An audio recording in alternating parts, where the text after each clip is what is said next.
Hey everyone, Bob Thibodeau here. This is your leadership tip for the day. We're going to start doing these Facebook Lives on a daily basis instead of just putting it on the blog posts. So I hope that you enjoy them. Go to the website at bobthibodeau.com and scroll down to where the blog posts are at, and you can read it yourself. Now today, we've been talking yesterday and today and all this week, we'll be discussing what not to do as a leader.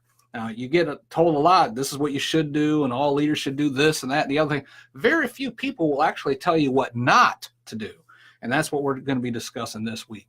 Today, I want to talk about drawing a line in the sand.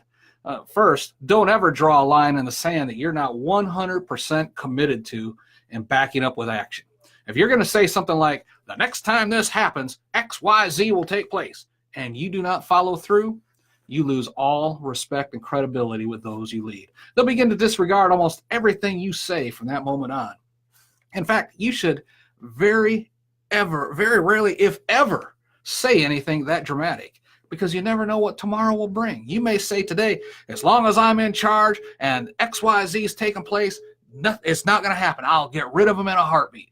And then 6 months down the road, your attitudes change or situations change. And something happens, and a person who you trust, like, and respect and need in your business crosses what was that red line in the sand, and you don't fire them. Everybody else is watching what you're doing. And next time you say something like that, hey, whatever, he doesn't believe it. So you need to very rarely, if ever, be that dramatic in drawing those red lines. Now, if it needs to happen, then it needs to happen. We'll talk more about situations like that this week. But as a leader, everyone is watching what you do. As a leader, you are setting the example at all times. All times. That means you should not ever say or do anything that you would not want your employees or team members to say or do. You can't have two standards that basically communicates do as I do or do as I say, not as I do. You hear that one all the time, where the boss thinks, this rule is for the employees and I set my own rules. Now, as the leader of the organization, it doesn't matter if it's a department, a store, or the entire company or organization, you need to follow the same rules you expect every one of your employees to follow. If you hold yourself to the same standards that you expect others to live and work up to, if you hold yourself to the same standards of discussion and decorum and conversation as you expect others to maintain, you will be the example for others to follow.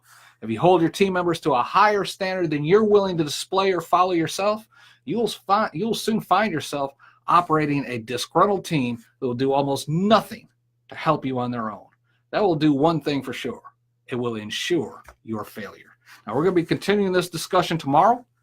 The discussion will go all week as we continue pointing out things that you should not do as a leader. So come back and join us on the Facebook Live tomorrow. Go to the website at bobthibodeau.com. Read the blog post yourself. Look around the website.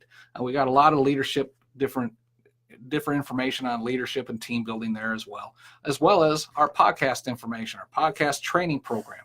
So visit our website and leave your comments. Leave the comments down here below on the Facebook Live, and we'll talk to you tomorrow. This is Bob Thibodeau reminding you, I'll see you then.